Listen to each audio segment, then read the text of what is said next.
Donc, des fois, nous avons des gens autour de nous qui paraissent forts comme Moïse, mais qui sont fatigués.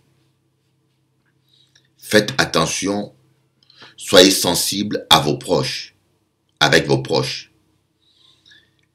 Soyez sensibles, et ce qui est difficile, parfois, on dit, celui-là, il est fort. Ah non, le pasteur, il est fort. On ne peut pas croire qu'un pasteur peut déprimer. Le médecin, il est fort. On ne peut pas croire. Mon mari, il est fort. Le président, il est fort. Mais quelle que soit la force musculaire que vous voyez, l'âme est fragile. Nous sommes tous fragiles quelque part. C'est comme parfois nous les hommes, quand nous voyons une femme, la plupart des fois, nous voyons qu'elle enveloppe. Nous voyons qu'elle enveloppe. Vous voyez une femme, hein, Madame Labelle. Vous ne savez pas combien des hommes ont lâché leur poubelle en elle. Quand on dit poubelle, jeter des choses en elle. Vous ne savez pas si elle a été violée depuis son enfance, si elle a été agressée. Tu ne sais pas qu'est-ce que la dame. C'est comme si vous voyez une femme qui est malade physiquement et vous voulez simplement profiter de son corps pour pour satisfaire vos pulsions primitives et égoïstes. Je connais un homme comme ça, sa femme est malade, il se plaint. Je dis, mais monsieur, ta femme est malade. Sois patient. L'amour est patient, sois patient. Mais il se plaint. Il pense qu'à lui. Je dis, mais ta femme est malade. Et même dans le couple, parfois, l'autre ne veut pas se donner au lit parce que moralement, il ne va pas bien. Il faut que vous appreniez à respecter ça. Un homme qui aime vraiment sa femme ne cherchera pas que son intérêt. Je crois que l'amour cherche l'intérêt de l'autre. L'amour cherche le bonheur de l'autre. Voyez? Et nous devons tous les jours, étant qu'hommes, lutter contre ce côté égoïste que nous avons. Vous voyez, nous sommes toujours égoïstes quelque part. Nous avons un côté animal et primitif qui reste en nous. Même quand vous venez à Christ, et parfois la chair va prendre le dessus. Voilà, alors Moïse était fatigué. Mais heureusement qu'il avait Aaron et Hur à côté de lui. Heureusement qu'il avait un Aaron et Hur qui le comprenaient et qui n'ont pas critiqué, qui n'ont pas condamné, et qui n'ont pas rejeté, mais qui l'ont soulevé. Et la fatigue physique se voit lorsque quelqu'un baisse les mains. Mais la fatigue morale, parfois ça ne se voit pas. La fatigue psychologique, des fois ça ne se voit pas. La personne devient agressive parce qu'il est fatigué. Voyez, une bête, c'est déjà prouvé, une fauve blessée devient 2 fois plus agressive. Un animal blessé devient 2 fois plus agressif parce que il se sent en danger, peut-être que il se sent pas loin de la mort et il sort toute sa force pour se défendre. Voyez? Et parfois, vous avez des hommes comme des femmes qui sont vraiment blessés par la vie. Blessés dans leur enfance.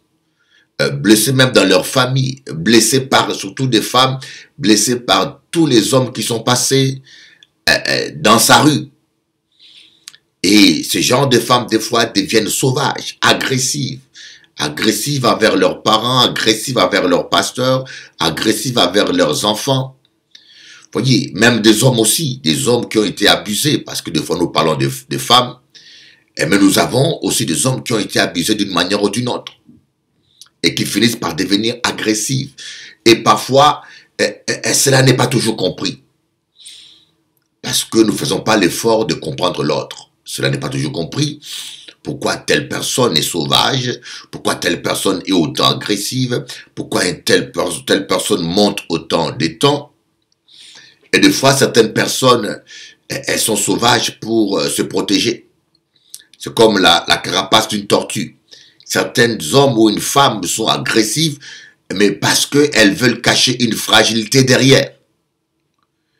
Et vous pensez qu'elle est agressive, qu'elle est forte, mais en réalité, elle est en train de craquer. Derrière cette agressivité, c'est une personne qui est à l'agonie moralement. Voilà. Alors donc, il faut beaucoup de psychologie, beaucoup de sensibilité, beaucoup d'altruisme pour comprendre un grand homme comme Moïse, fatigué, qui baisse les mains. Il faut beaucoup de sagesse. Et parfois, il y en a très peu des hommes et des femmes sages qui peuvent comprendre les Moïse. La fatigue spirituelle est due à quoi? Je me reparle un peu de la fatigue spirituelle. Parce que là, on parle de la fatigue physique qui a conduit à une fatigue spirituelle aussi. La fatigue est due souvent au manque. Ça peut être dû aussi à une fatigue physique. La fatigue spirituelle, comme on dit, la fatigue morale peut être due aussi à une fatigue physique. Voilà pourquoi je dis toujours, c'est dangereux de ne pas bien dormir. Jésus dormait le jour. On voit bien Jésus prier toute la nuit. Un jour, Dieu m'a dit ça. Le sommeil est très important. Voilà pourquoi Jésus-Christ, le Fils de Dieu, dormait profondément en pleine tempête. Imaginez-vous une tempête forte. Les disciples qui luttent contre l'eau, mais Jésus qui dort profondément. On ne dit pas qu'il dormait profondément parce que le sommeil est important. Apprenez à dormir en pleine tempête. Le sommeil est réparateur. Le sommeil est très important. Le manque de sommeil peut vous amener à la dépression, au délire et à des conséquences graves. Le manque de sommeil. Moi, je me rappelle un jour, je m'étais réveillé, je ne me sentais pas bien. J'étais chimérique, voilà, je ne me sentais pas bien. J'avais envie de rien faire. Je ne me sentais pas de bonne humeur. Je ne comprenais rien. Je me suis dit, mais je suis attaqué spirituellement. J'ai une attaque spirituelle. Et j'ai regardé à gauche, à droite, et puis je me suis rendu compte que ce n'était pas une attaque spirituelle. Une voix intérieure m'a dit, tu manques de sommeil, dors. Je ne voulais pas dormir parce que j'avais d'activités à faire. Mais une voix m'a dit intérieurement, ce n'est pas une attaque, tu es fatigué, repose-toi. Parce que ça faisait plusieurs jours que je travaillais toutes les nuits. Et j'ai arrêté toute activité, je me suis reposé. Le résultat, quand je me suis réveillé l'après-midi, j'étais de bonne humeur. J'étais bien, j'étais paisible et j'ai retrouvé l'envie de me lancer dans mes activités quotidiennes. Ouais, c'était pas spirituel. Et le problème, des fois, nous mettons le diable partout. Nous voyons le diable partout. Jésus dormait. Apprenez à dormir. J'ai dit que, écoutez bien ce que j'aimerais vous donner comme conseil. Si vous constatez que vous ne dormez pas 2-3 jours, priez. Demandez la prière de votre pasteur. Voyez, c'est important. Et si vous constatez que la prière ne vous suffit pas, n'hésitez pas à voir un médecin qui peut vous donner un cure de médicaments pour un sommeil. Je tiens bien à vous dire, Dieu n'est pas contre les médicaments, Dieu n'est pas contre la médecine. Ce n'est pas en opposition. Dieu peut vous guérir. Imaginez-vous quelqu'un qui n'a pas la foi, qu'est-ce qu'il va faire? Un chrétien qui n'a pas la foi pour recevoir sa guérison. Donc Dieu ne peut pas guérir quelqu'un qui ne croit pas. Et quelqu'un qui n'a pas la foi pour recevoir sa guérison, il peut prendre les médicaments. On peut être chrétien, mais on est devant une maladie. Moi, je connais des gens qui imposent les mains aux autres et ils sont guéris.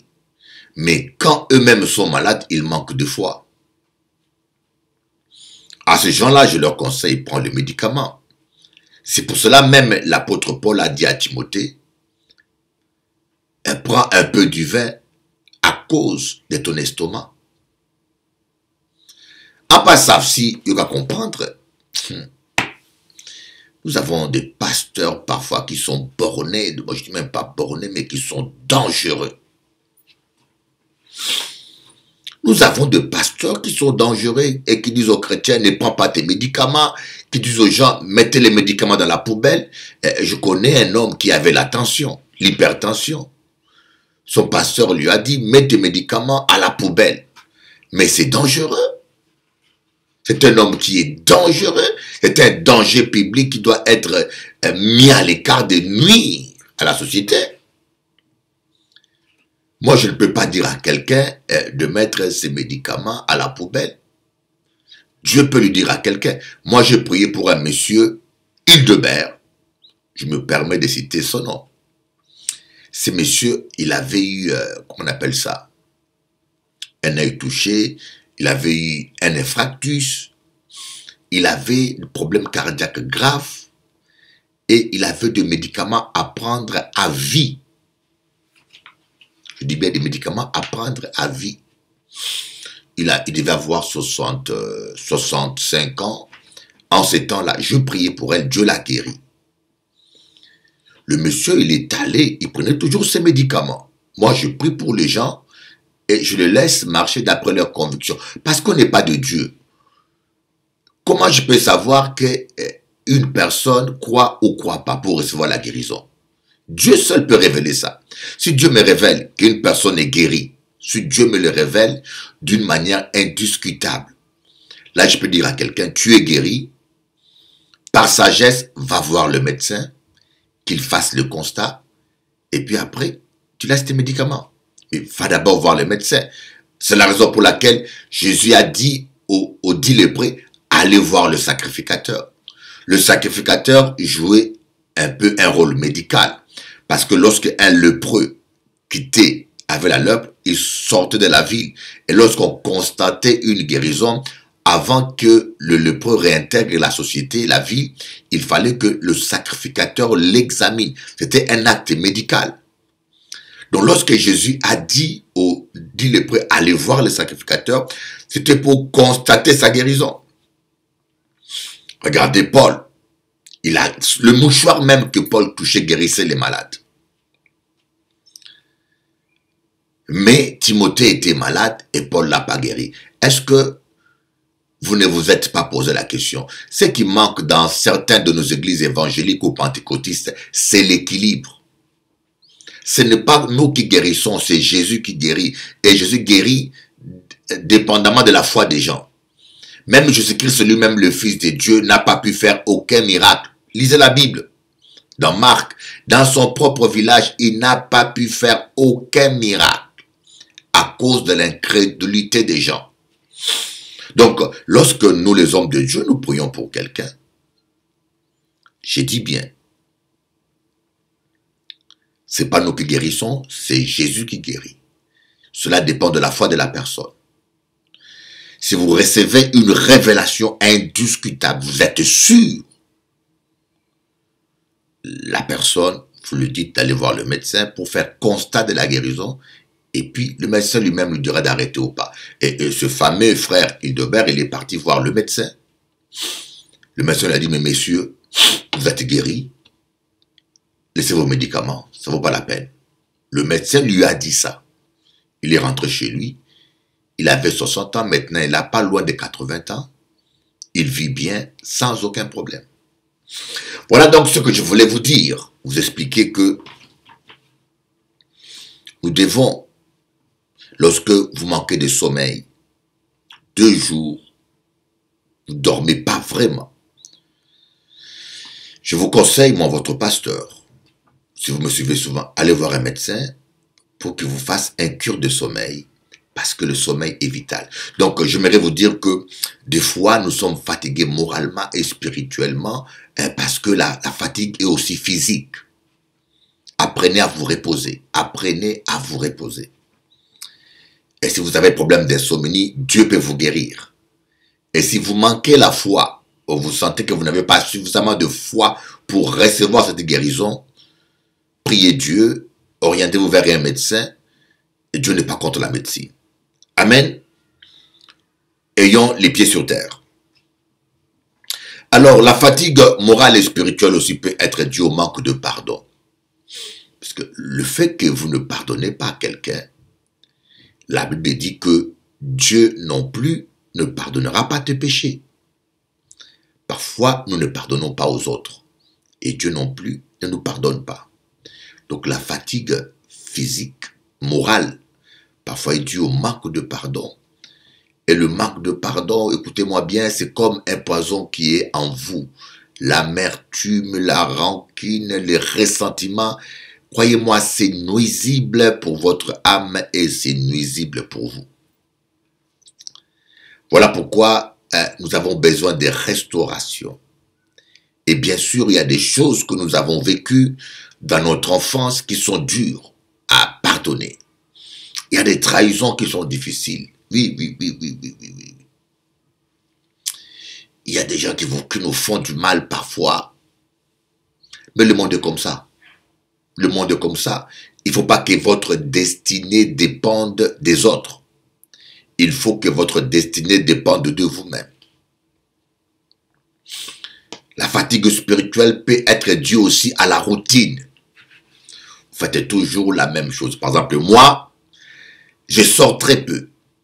Je travaille beaucoup à la maison. J'ai fait mes émissions dans mon studio. Là, vous le voyez. Je me filme tout seul. Je fais le titrage tout seul. Je fais les corrections tout seul. Je fais le montage. Je fais tout seul. Croyez-moi. Une émission me prend 4 heures à 5 heures. Et ces 4 heures-là, il faut aussi que j'envoie la vidéo sur ma chaîne YouTube. Ma chaîne YouTube Bishop Eli, que vous connaissez peut-être. Pour vous, lorsque vous avez loupé l'émission, ou lorsque l'émission passe à 1 heure où vous êtes pris, vous allez sur Bishop Eli, ma chaîne YouTube, vous allez voir la même émission en résumé que vous pourrez suivre à votre heure et à votre convenance. Voyez, donc l'amertume que vous gardez en vous, et c'est comme un cancer, c'est comme une plaie qui saigne. Les conséquences peuvent être physiques aussi, hein, mais souvent c'est spirituel. Vous n'avez plus l'envie de vivre, vous n'avez plus la joie de vivre. C'est ça. Parce que vous avez accumulé beaucoup. Et vous pouvez avoir un bon salaire, même avoir un bon mari. Mais vous sentez que vous n'êtes pas heureux et épanoui. Parce que vous n'êtes pas guéri intérieurement. Parce que vous n'êtes pas réconcilié avec vous-même. Voilà pourquoi David a dit, tu restaures mon âme. L'Éternel est mon berger, je ne manquerai de rien. Tu me conduis près des courants d'eau. Tu me conduis dans le chemin de la justice. Et tu restaures mon âme. Le travail de la restauration. Tu restaures mon âme. Et votre âme a besoin aussi des guérisons. Dans Jacques, on dit, recevez avec douceur la parole de Dieu qui peut guérir votre âme. La plupart des fois, nous parlons de la guérison du corps. Mais nous parlons très peu de la guérison de l'âme. L'être humain est très fragile. La routine. Hier, par exemple, j'ai fait l'émission toute la journée, et puis je ne suis pas sorti du tout. Et arrivé vers 19 h, j'avais des cafards partout. Il fallait tuer tous les cafards. Là, on m'a dit cafard, c'est une expression française, bougamoin. Pas les répéter la macabre, cafard à Kasaï, non. A pas dit vrai cafard. J'avais des cafards, c'est une expression qui dit, je m'ennuyais. Je me suis dit, qu'est-ce que je fais? Mais il y avait une personne qui avait besoin de visite. C'était urgent. Et je me suis dit, en cas vrai. Je pris le métro. Je suis allé. Je l'ai rencontré. Je parlais avec la personne jusqu'à 23 h. Je priais pour elle. Ça m'a occupé. Ça cassait la routine. Et je me suis senti bien. Et puis, vous voyez, des fois, vous sentez pas bien, fatigué moralement ou spirituellement, parce que vous vous enfermez trop, vous vous isolez trop. Vous pouvez sortir le matin, faire un footing. Ça fait du bien le sport. Faire seulement un footing, c'est pas toujours spirituel, c'est pas toujours le diable, c'est pas toujours, non. Parfois, c'est la routine, voyez. Et vous dites, mais je n'ai pas d'argent pour m'amuser. Mais il y a des choses simples de la vie. Sortir dehors, marcher seulement un peu dans le quartier et revenir, ça fait du bien. Voyez, il faut pas rester enfermé comme ça. Occupez-vous des fois brisez la monotonie. Hein. Ne devenez pas comme comme une machine mécanique qui fait la même chose, la routine.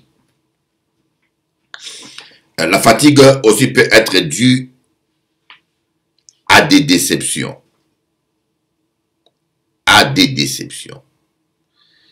Et des fois, nous sommes beaucoup déçus. Déçus par des amis,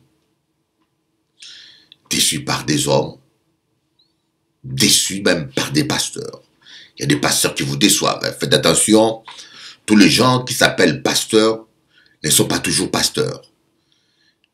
Il y a beaucoup d'escrocs aujourd'hui qui se font passer pour des pasteurs et malheureusement un grand nombre de pasteurs africains. Je ne dis pas que tous les pasteurs africains sont des escrocs. Hein. Un grand nombre sont des escrocs. Pas tous. Pareil, certains pasteurs européens et aussi antillais sont dans les collimateurs. Mais, en général, soyez prudents. Malheur à l'homme qui se confie en l'homme et qui prend la chair pour son appui. Et les conséquences de cette fatigue spirituelle peuvent être le suicide. Il y en a qui perdent la raison de vivre et qui se suicident. Et je tiens à vous le dire, à vous avertir que quand vous vous suicidez, vous allez en enfer. Tu ne tueras pas. Vous voyez? Le suicide est une chose à ne jamais faire. La dépression. Et parfois, la dépression, elle est difficilement des fois détectable. Parce qu'il y a des dépressions qui sont douces. Elle est douce. La personne déprime, tu ne te rends même pas compte. Elle ne veut plus sortir, elle ne sourit plus, elle devient agressive. Vous ne vous rendez pas compte que la personne est en pleine dépression. Au lieu de le secourir, d'aller le secourir, au contraire, on l'enfonce, on le rejette, on le condamne, on le repent. Et des fois, on l'agresse. Et on l'enfonce encore dans la dépression. C'est comme des gens qui nagent. Il y a des gens qui nagent bien, mais des gens qui luttent des fois et pour ne pas se noyer, mais des fois de loin, on pense qu'ils nagent toujours, alors que la personne est en train de se battre pour ne pas se noyer, voyez. Et le manque de visibilité, de discernement peut nous amener vraiment à des conséquences fâcheuses. C'est la raison pour laquelle, je vous dis, nous devons avoir beaucoup de discernement, surtout lorsqu'on est pasteur, lorsqu'on est parent, lorsqu'on est adulte. On doit être sensible aux gens que nous aimons et savoir sentir leur souffrance et les aider. Donc, je disais que le suicide, la dépression, des fois, c'est pas toujours visible, c'est pas toujours tangible. Et parfois, nous avons des gens qui en souffrent, on ne se rend même pas compte. Alors, nous allons voir maintenant comment arriver que ce que la Bible dit. Pourquoi est-ce que nous avons, des fois, nous n'avons pas aidé les Moïse lorsqu'ils sont fatigués moralement. Moïse peut être ta femme, Moïse peut être ton mari. Vous voyez, un homme qui arrive des fois à ce genre de fatigue, et la dépression affective est très dangereuse. Un homme, par exemple, qui a une dépression affective parce qu'il ne se sent pas aimé, il ne se sent pas compris, peut avoir tendance à aller dans les bras d'une autre femme. Non pas qu'il n'aime pas sa femme, mais il est malade. Il est temps que nous puissions comprendre que la dépression n'est pas qu'une faiblesse, mais c'est une maladie comme toute autre maladie. Un homme, par exemple, qui a la dépression affective, moi je connais un homme, sa mère ne s'occupait pas d'elle. Sa mère avait beaucoup d'enfants et il était une grossesse indésirée. Et sa mère a eu de mauvais souvenirs avec son père. Et le garçon ressemblait tellement à son père que, inconsciemment, sa mère le rejetait, surtout pour cette raison, parce que ce garçon lui rappelait son père, son mari, méchant et tortionnaire. Donc, le petit jeune garçon a grandi sans amour maternel, et le père indifférent, pire encore, et sans amour paternel. Alors, ce garçon grandit. Ce genre de garçons ont tendance à chercher l'amour, à se faire apprécier. Ce genre de personnes ont tendance à chercher la reconnaissance de la société et des amis. Ce sont des personnes qui font plus que la normale. Parce que quelque part, ils sont en train de mendier l'attention, l'admiration et l'appréciation.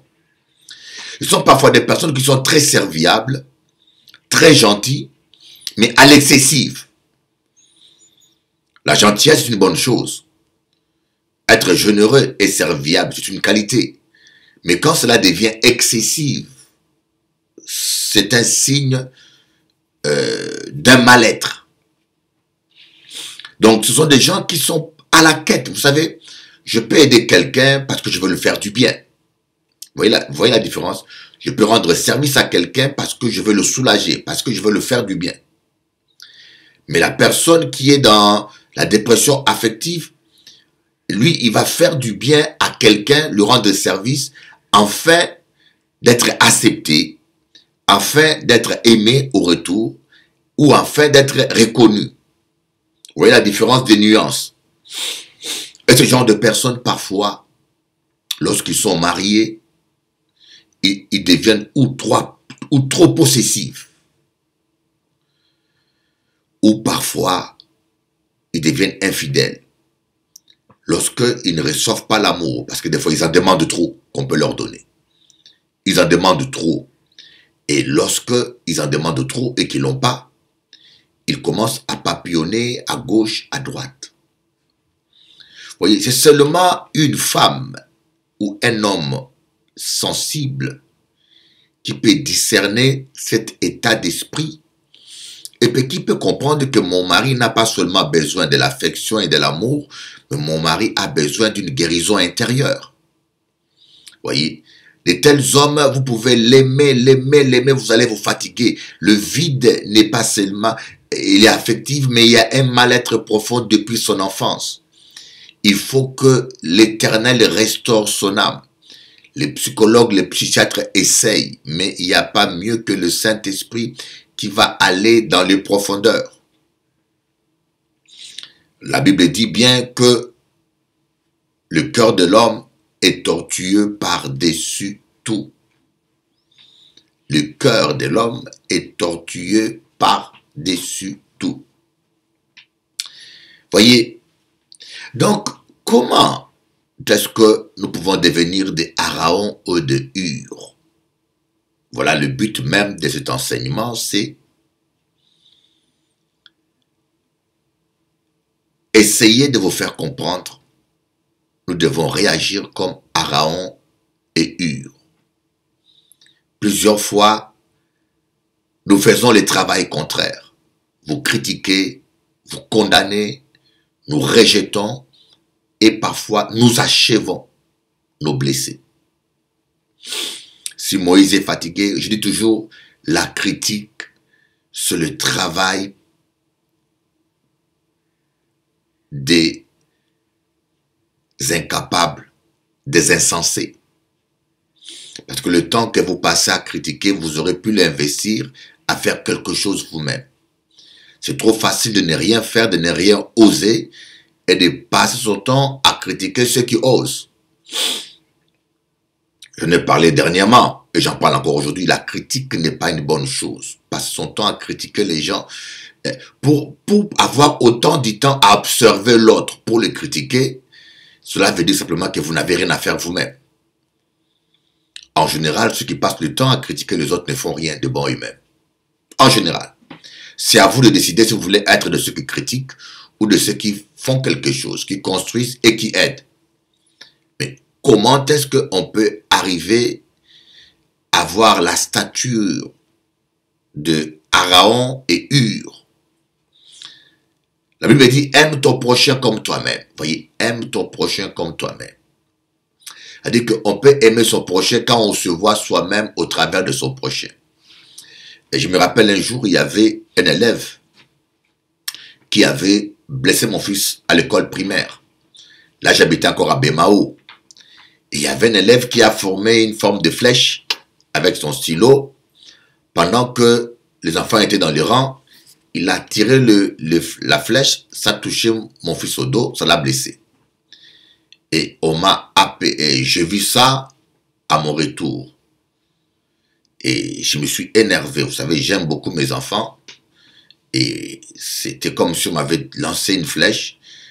Et je suis allé voir le directeur de l'école. Et arrivé là-bas, le directeur de l'école a convoqué l'enfant qui a fait ça. Et le directeur m'a dit, monsieur, cet enfant-là, on a beau lui parler, il ne comprend rien. Je ne peux rien faire, la loi m'interdit même de le gifler. Mais je te comprends ta douleur, monsieur. Si tu veux le gifler, tu peux le faire, mais en dehors de l'école. Tu me rendras même un service si tu le fous une baffe. Mais en dehors de l'école. Parce que sa responsabilité est engagée dans l'école. Et j'étais vraiment fâché. Quand je regardais le garçon, au travers de son regard, il était terrorisé. Mais je vis mon propre fils.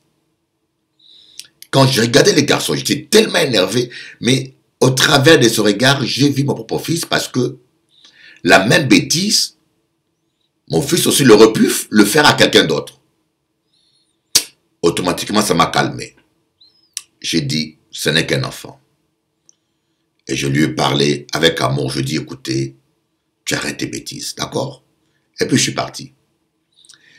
C'est quand tu vois dans l'autre ton propre image, quand tu commences à réfléchir comme ça, la bêtise que l'autre m'a fait, la trahison que l'autre m'a fait, moi aussi j'aurais pu le faire.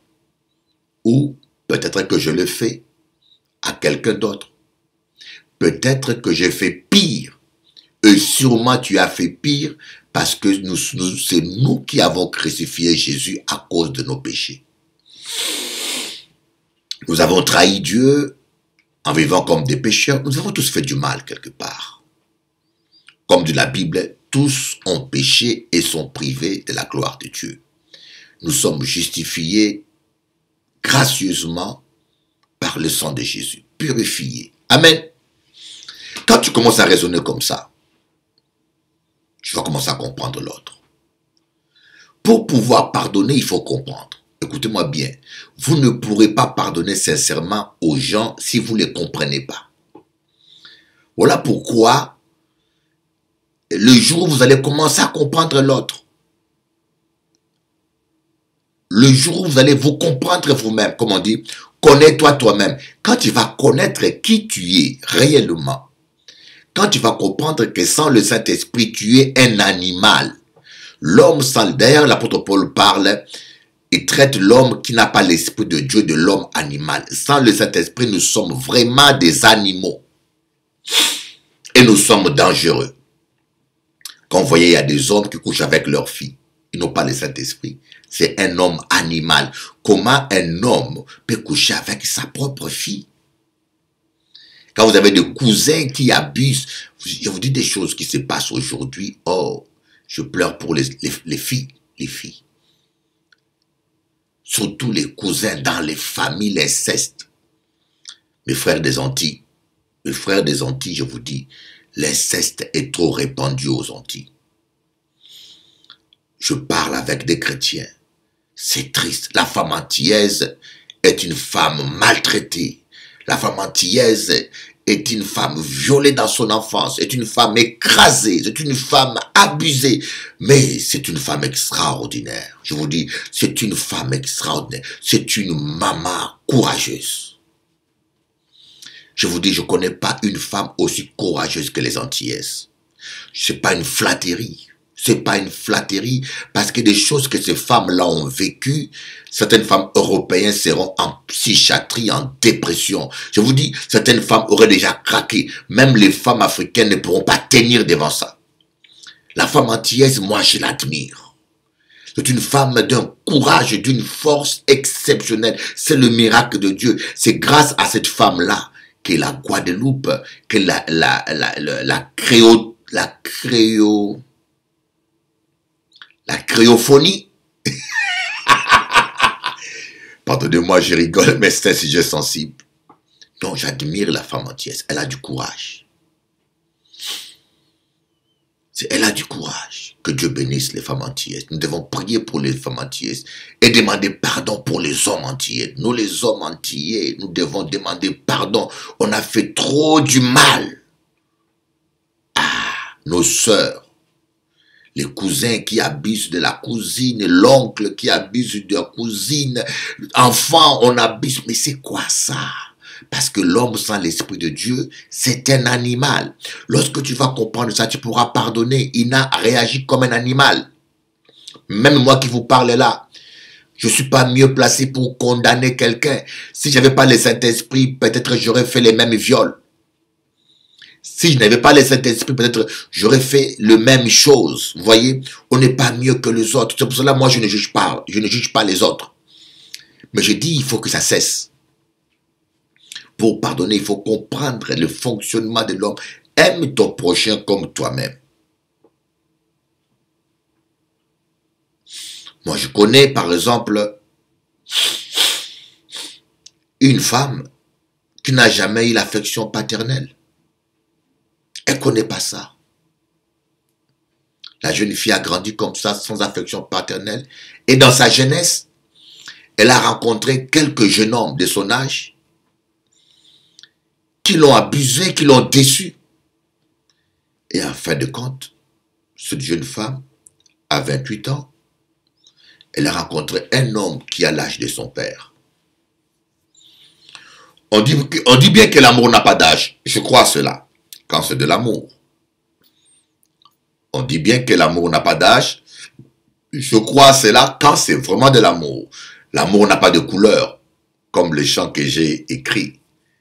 Je vous le ferai, je le passerai la vidéo.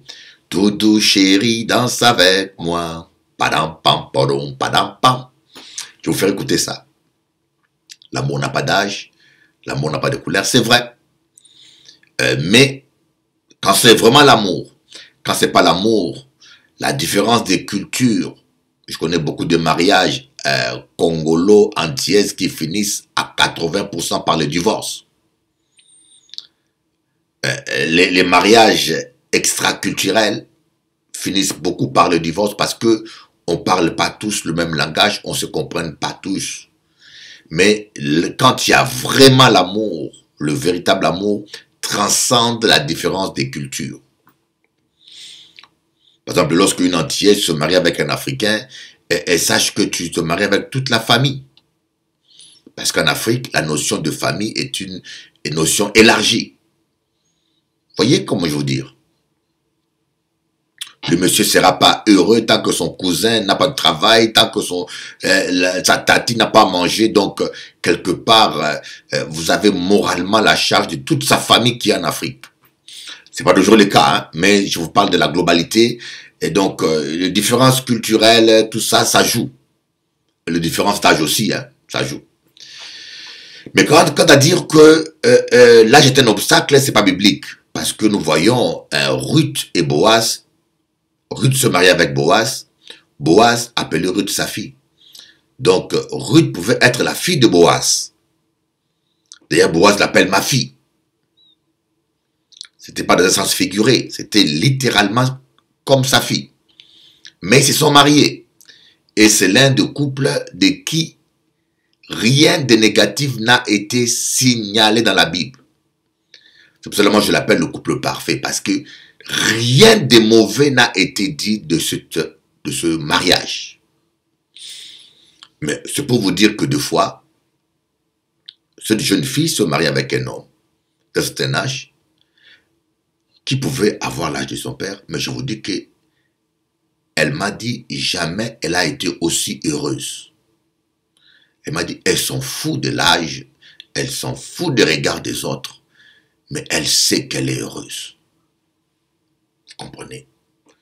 Alors moi, je parlais avec elle.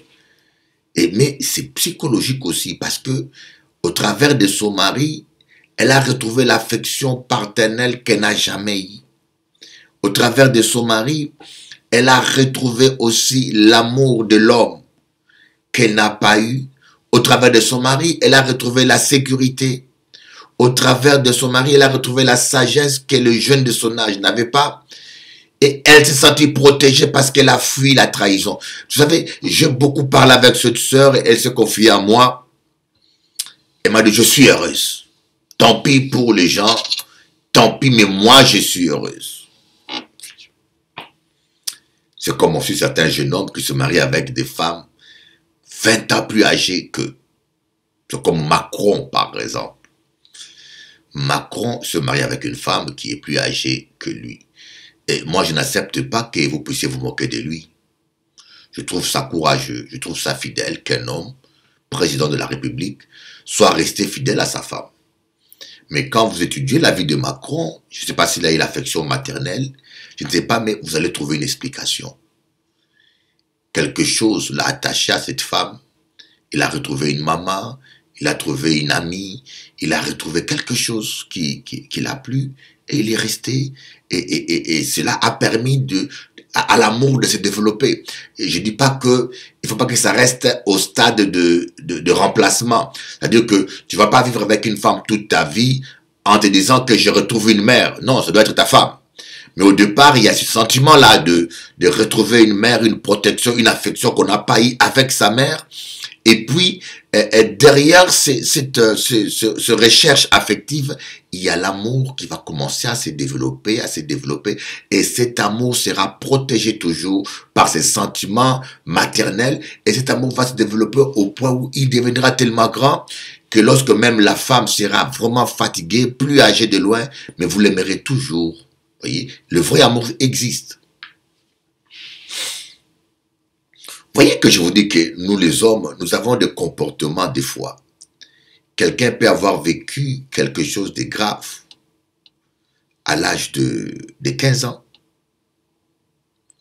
Mais les conséquences, ça se répercute à l'âge de 40 ans. À l'âge de 50 ans des fois. L'être humain est complexe. Voilà pourquoi nous avons besoin d'une restauration intérieure. Je vous donnerai seulement... Et c'est pour cela que la Bible nous appelle à dominer le côté animal que nous avons. Nous avons un côté animal que nous devons à tout prix dominer. Crucifier la chair et ses tendances. Crucifier la chair et ses tendances. Et la suite, nous allons en parler cet après-midi, demain. Vous devez comprendre. Moïse. Moïse peut être votre mari, Moïse peut être votre femme, Moïse peut être votre sœur, Moïse peut être votre pasteur. Lorsqu'il a la fatigue spirituelle ou la fatigue physique, vous êtes là près de lui pour le comprendre et l'aider à relever ses mains pour vivre sa destinée. Vous n'êtes pas là pour l'achever, vous n'êtes pas là pour l'accuser, l'accabler comme les amis de Job, le condamner. Vous êtes là pour le consoler. Soyons des Araon et des Our, des gens qui savent consoler et soutenir. I love you. I love you all. Je vous aime tous. C'est un bonheur d'être avec vous tous les soirs. C'est un bonheur de partager avec vous la parole de Dieu. Bientôt, je vais en Guadeloupe. Samedi, je prends l'avion pour la Guadeloupe. Et je prêche dimanche matin à Moule, dimanche matin à Pointe-à-Pitre. Et puis, je prends l'avion pour Martinique le dimanche après-midi. Je prêche dimanche après-midi, le soir à Martinique. Le lundi, je reprends l'avion pour la Guadeloupe pour vous envoyer quelques reportages. Et je prêche. Et après, le mardi, je prends l'avion pour Panama. Et là, je fais une convention à Panama et je fais aussi des clips vidéo. Et je reviens vers vous. Soyez bénis beaucoup. Je vous aime et je vous ferai des très bons reportages aussi à Panama. God bless you.